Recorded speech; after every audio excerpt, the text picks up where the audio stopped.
Oui.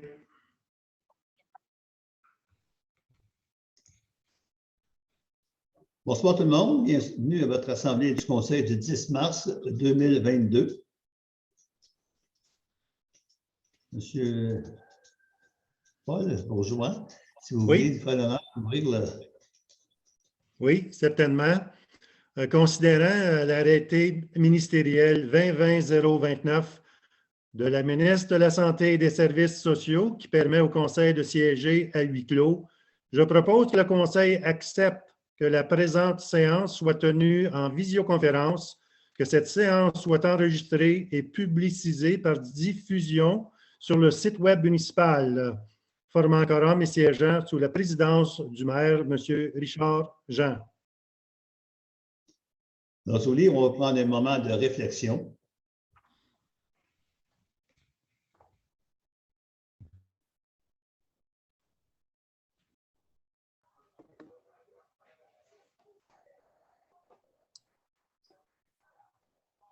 Alors, je déclare la séance ouverte.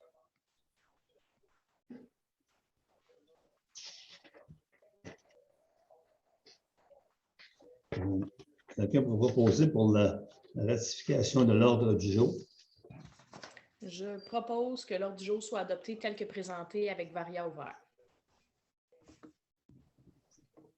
Tout le monde est d'accord? Oui. Ratification de la séance du 10. Ratification de la séance du 10 février. Je propose que le directeur général soit exempté de la lecture du procès-verbal de la séance du 10 février 2022, les membres du Conseil ayant reçu au moins 72 heures avant le début de la présente séance, et que le procès-verbal de la séance du 10 février 2022, résolution numéro 2022-02020 à 034 inclusivement, soit adopté tel que rédigé. D'accord, on va passer à la correspondance. La correspondance vient de la municipalité de Papineauville qui demande un appui dans la reconstruction de l'école Saint-Pédis. C'est même pas la même commission scolaire que nous autres. Alors, on va passer aux communications du ministre de l'Environnement, M. Benoît Charest, qui nous a retourné une subvention, une redevance pour l'élimination des matières réutilisables. Je crois que, Denis, c'était quelque chose comme 1 700 $. Oui, exactement, 1700. Merci. La municipalité de Saint-Émile-de-Suffolk qui appuie la demande à Hydro-Québec pour améliorer les services, surtout en mauvais temps, quand il fait froid. On a l'organisme Unis pour la faune qui font un suivi de résolution, de résolution d'appui qu'ils ont eu en 2021. Alors, eux font faire des recommandations là, au ministère là, concernant la chasse là, au travers de la province, au travers pour la faune. On a le ministère des Affaires municipales nous a fourni la tableau des synthèses là, concernant les restrictions, mais là, il n'y a plus grand-chose de ça qui va tenir à compter, je pense que c'est lundi prochain. On a M. Maurice Larouche qui se plaît concernant la taxation. M. Larouche, les évaluations sont faites par la firme Servitec qui est engagée par la MRC Papineau. Et tant qu'au taux de taxation, il a été décidé majoritairement par les membres du Conseil à l'Assemblée du mois de janvier. On a reçu une communication de M. Michel Timmons qui demande l'autorisation de faire des locations à court terme pour des chalets pour des personnes, des chalets adaptés, pour des personnes qui ont subi soit des traumatismes crâniens ou des choses comme ça. Le dossier est référé à M. Vachon pour le CCU. Et finalement, on a le procès-verbal de la séance du 25 février du CCU qui a été déposé. C'est tout pour la correspondance. On n'a pas de questions, Denis? Aucune question? Alors, on passe à l'achat d'un module de lecteur. Je propose Je propose que l'achat d'un module de lecteur Drive Image pour le copieur Toshiba soit autorisé au montant de 1 689 $ plus taxes, comprenant le module, la livraison, l'installation et la formation par un technicien. Merci, Dominique. Tout le monde est d'accord? D'accord. Denis, est-ce que tu peux juste nous donner un bref aperçu de l'appareil, le fonctionnement? Ou... Oui, c'est un module qui va être installé sur le copieur qu'on a en location pour 5 ans, qui va permettre numérisation et d'envoi directement dans le serveur avec un mode de classement qui va nous permettre de numériser tous les documents qu'on reçoit. On s'en va vers ça, la numérisation là, de plus en plus pour les factures, les documents, la correspondance et tout. Ça va être une énorme sauvegarde de temps parce que sinon, il faut passer par la numérisation, l'envoi par courriel, l'ouverture du fichier, puis ensuite le numériser. Alors, on va sauver ces étapes-là, on va pouvoir le numériser directement à partir du copieur. Merci. On a le dossier du lot 5, 151, 168. Ça, c'est le terrain en forme de croix, là, intersection Lac-Lévesque, la 323. Alors, considérant l'adjudication en faveur de la municipalité de Lac-des-Plages du lot 5151-168, à la suite de la vente pour non-paiement de taxes foncières en juin 2018, je propose que le mandat pour l'acquisition du lot 5151-168 soit donné à Robert et Associés, qui est une firme de notaire, et que le maire et le directeur général soient mandatés à signer tout document nécessaire afin de donner plein effet à cette résolution. Tout le monde est d'accord? Oui. On a l'avis de motion, code d'éthique et de déontologie des employés et employés de la municipalité de Lac-des-Plages. Je propose l'avis de motion. Oui. OK, on t'écoute, Paul. OK, d'accord. Je propose l'avis de motion suivante, qu'à une séance ultérieure, un règlement concernant le code d'éthique et de déontologie des employés de la municipalité de Lac-des-Plages sera présenté pour adoption en conformité avec l'article 4.5 du Code municipal. Je demande dispense de la lecture du présent règlement et j'avise que les membres du Conseil ont déjà reçu copie du règlement. De plus, ce dernier est disponible au bureau municipal pour consultation. On est d'accord? Oui. Oui. On a ce qui suit, c'est le projet de règlement numéro 154-2022. C'est le projet suite à la motion qui vient d'être déposée. Le projet de règlement sur le code d'éthique et de déontologie des employés de la municipalité de Lac-des-Plages a été déposé à la table du Conseil.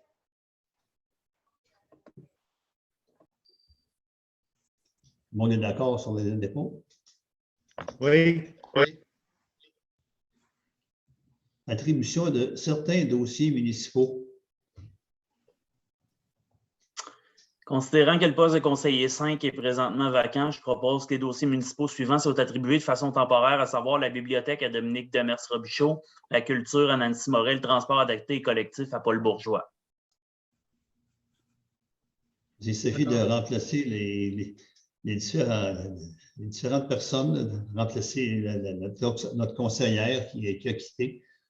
Alors, temporairement, ces dossiers vont être adaptés à d'autres conseillers jusqu'à l'élection du mois de mai. On a l'adhésion à la déclaration municipale sur l'habitation de Québec. Attendu que la pénurie de logements qui affecte le Québec depuis de nombreuses années s'est cristallisée avec la pandémie, attendu que l'habitation est un enjeu qui touche toutes les régions du Québec et qui génère des répercussions importantes pour l'ensemble des municipalités, je propose que le conseil municipal adhère à la déclaration municipale sur l'habitation de l'UMQ, qu'une copie de cette résolution soit transmise à la ministère des Affaires municipales et que et de l'habitation de Mme André Laforêt, qu'une copie de cette résolution soit transmise à l'UMQ. D'accord. Est-ce que tout le monde est d'accord? Oui, d'accord. Renouvellement du mandat d'Audi. Alors, considérant la Renouveler le mandat des satisfaction des auditeurs. services, considérant Vas-y, la satisfaction des services d'audit rendus par Amio Gélina au cours des dernières années, je propose que le mandat d'audit d'Amio Gélina soit reconduit pour l'année 2022.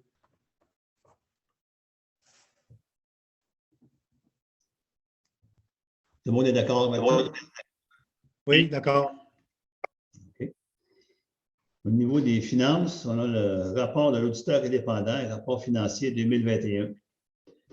Monsieur Dagenet, vous allez poser le rapport, faire un bref résumé.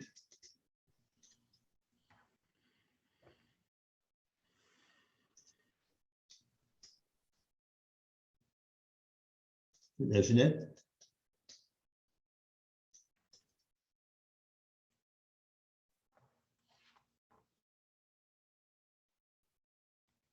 Je n'ai pas accroché suffisamment mon micro. Le rapport financier est déposé et est disponible au secrétariat pour consultation. De plus, il sera déposé sur le site Web dès la semaine prochaine. Il fait état de revenus de 2 257 462, composé de revenus de taxes pour 1 596 034. Les charges sont au montant de 1 792 868, dégageant ainsi un excédent d'exercice de 464 594. Une fois établis les appropriations et les investissements, il en résulte un excédent d'exercice à des fins fiscales de 188 216. D'autre part, la dette à long terme se situe à 156 973, dont 72 400 pour le financement du garage municipal et 84 753 pour l'achat du camion incendie. Quant à la quote-part d'endettement de la MRC, il s'agit d'un montant de 476 776. Le tout pour un endettement total à long terme de 303 749. On a des excédents de fonctionnement non effectués au montant de 540 961 $, des réserves financières et fonds réservés pour 207 000 qui sont composés pour les chemins, l'évaluation, les abrasifs, l'arpentage, incendie et pentes sèches, ainsi qu'autres petits menus détails. L'investissement net dans les immobilisations, 4 068 456, qui donne un excédent accumulé de 4 816 417 $. C'est tout. Merci, M. Dagenet. Il faut mentionner là, que les droits de mutation ont été pas mal supérieurs à ce qui était budgété en 2021. Je crois que ça a excédé de plus de 100 000 $, M. Dagenet, si je ne me trompe pas. Voilà. L'approbation, le rapport des dépenses autorisées par le directeur général. Donc, M. Dagenet dépose à la table du Conseil le rapport de dépenses autorisées en février 2022 pour étude et considération. On va passer à l'approbation des comptes payables.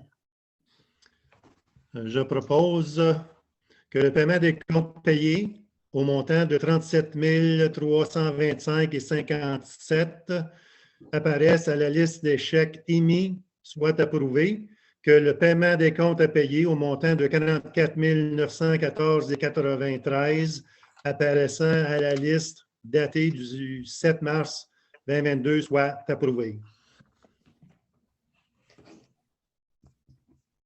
Merci, M. Bourgeois. On a au niveau du transport la fin de contrat du conducteur de déneigement. Il ne s'est malheureusement pas rendu à la fin de sa probation. Donc, si quelqu'un veut lire la résolution. Considérant que M. Stéphane Labelle ne rencontrait plus les exigences relatives à la fonction de conducteur de déneigement, considérant que le directeur général a mis fin au contrat du conducteur de déneigement en date du 22 février 2022, je propose que la fin du contrat de M. Stéphane Labelle soit entérinée. Tout le monde est d'accord avec la résolution? D'accord. Oui, oui. Oui.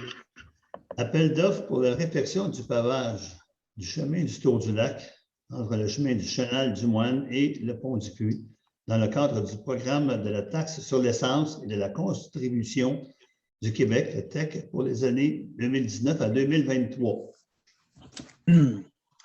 Je propose que le directeur général soit mandaté à publier sur SCAO l'appel d'offres de réfection du pavage du chemin du Tour du Lac entre le chemin du Chenail du Moine et le pont du Puy, touché par les travaux relatifs au versement d'une partie de la taxe sur l'essence et de la contribution du Québec pour les années 2019 à 2023.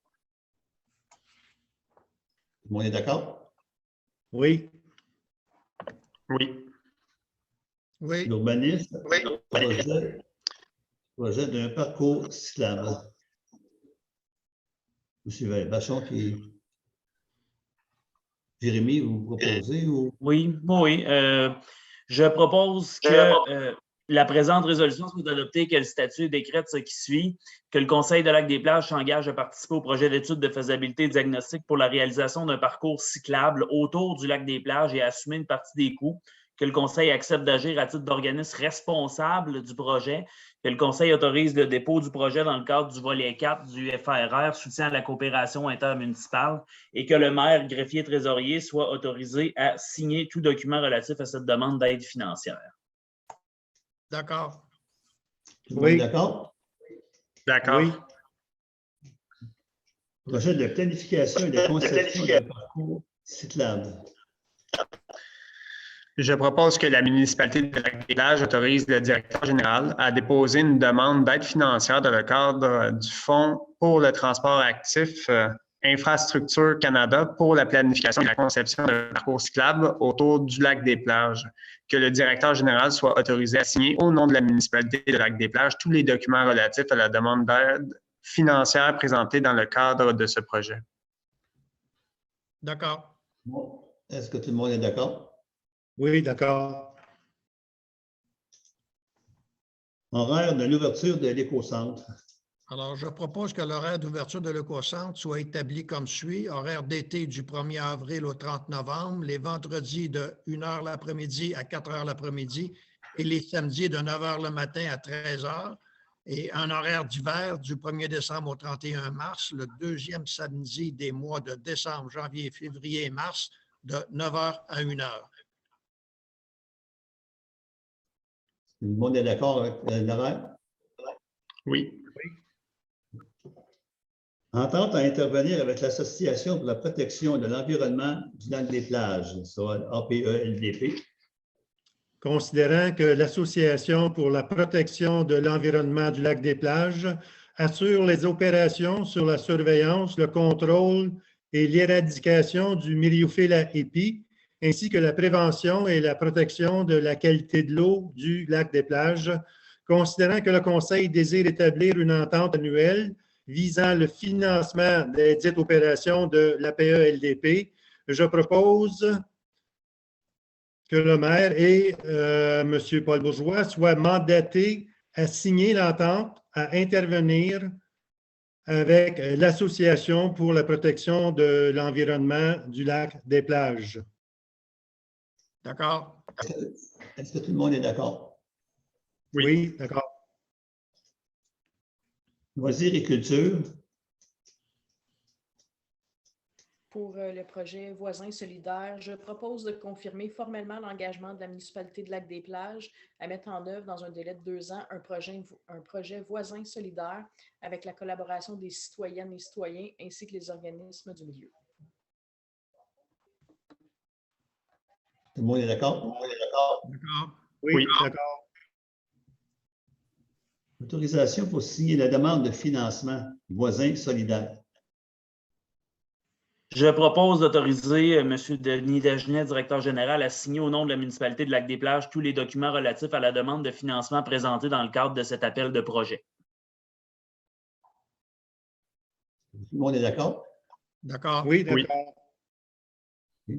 Bon, c'est dans cette résolution-là, finalement, c'est une demande de subvention pour avoir un chèque d'eau à l'arrière de l'hôtel.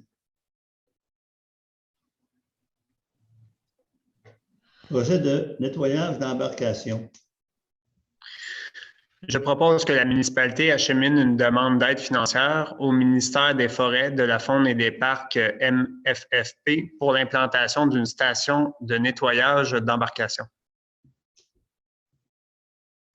D'accord. Est-ce que tout le monde est d'accord? D'accord. Oui, d'accord. Autorisation pour signer la demande d'aide financière, station de nettoyage d'embarcation. Alors, je propose que M. Denis Dagenet, directeur général, soit autorisé à signer au nom de la municipalité de Lac-des-Plages tous les documents relatifs à la demande d'aide financière présentée dans le cadre du projet Station de nettoyage d'embarcation. D'accord. On est d'accord. Oui. Accompagnement du plan d'aménagement récréo-touristique du parc récréatif de la Masquinongée. Je propose qu'une banque de 120 heures soit l'équivalent d'un budget maximal de 8 500 $ plus taxes, soit autorisée auprès de Conception plein air selon l'offre de services déposée pour un accompagnement professionnel et technique pour la mise en œuvre des aménagements à réaliser.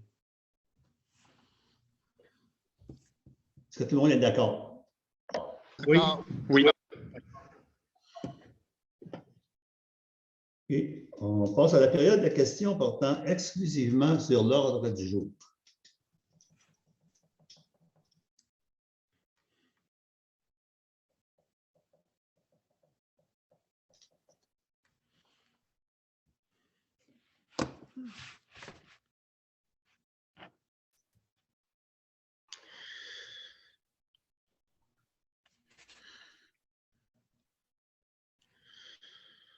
D'accord. Alors, s'il n'y a pas de questions, est-ce que des membres ont des commentaires à faire ou des propos à tenir entre les membres du conseil?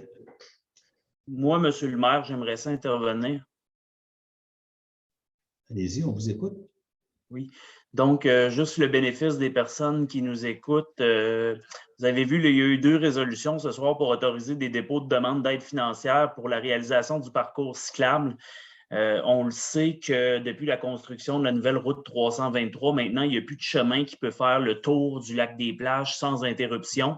Lorsqu'on arrive là, à l'interface de la municipalité de Lac-des-Plages et de celle de Saint-Émile de Suffolk, le chemin du tour du lac est interrompu à cause de la construction de la nouvelle route. Donc, ce qu'on souhaite faire, là, c'est faire financer une étude, dans le fond, ça serait des plans et devis qui doivent servir à l'aménagement et la reconstitution de ce parcours cyclable-là. C'est fait en collaboration avec la municipalité de Saint-Émile. Donc, c'est pour ça là, que ça dit la municipalité de Lac-des-Plages va être porteur du projet. C'est parce qu'étant donné que c'est dans le cadre du Fonds Région Ruralité avec la municipalité voisine, il faut désigner une des municipalités comme étant responsable, sachant que la vaste majorité là, de ce futur parcours cyclable-là est localisé sur notre territoire. On accepte d'être porteur. Il y a 2 programmes en ce moment qui peuvent le financer, autant le volet 4 du Fonds Région Ruralité que le Fonds pour le transport actif d'Infrastructure Canada qui peuvent financer jusqu'à 90 % des coûts qui sont engendrés pour la production d'une étude semblable. On peut imaginer là, que ce genre d'étude-là coûte quelques dizaines de milliers de dollars. Là, ça peut aller à 30, 40, 50 000. Donc, si c'est financé à 90 %, ça représente des dépenses qui sont marginales pour la municipalité. Ça permettrait d'arriver avec un argument de force une fois qu'on a fait produire un plan auprès du ministère des Transports du Québec pour dire, regardez, voici c'est quoi la volonté du milieu, puis voici ce qu'on souhaite négocier avec vous. Parce que ça a été plutôt compliqué dans le passé, là, les démarches qui ont été entreprises auprès du MTQ. Ce n'est pas la première fois que la municipalité fait cette démarche-là. Moi, je suis retourné dans le temps, dans les résolutions du Conseil de 2013, puis le Conseil, en 2013, déjà avait voté une résolution pour dire qu'il appuyait la municipalité de Saint-Émile dans ses démarches auprès du MTQ, mais malheureusement, ça s'était soldé par rien du tout. Donc, ça n'avait pas accouché de rien. Et qu'on souhaite vraiment relancer ça. Moi, c'est un engagement que j'avais pris, là. Donc, on est en train de le mettre en œuvre. C'est que ça, c'est pour les parcours cyclables. Merci, Jérémy. Est-ce qu'il y a d'autres commentaires?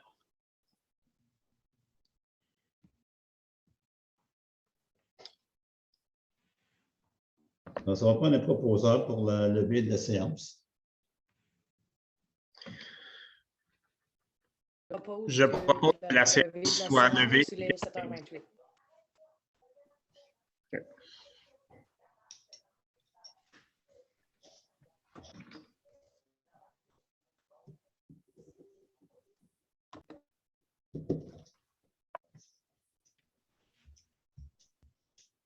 Tu vas compléter l'enregistrement, Mireille?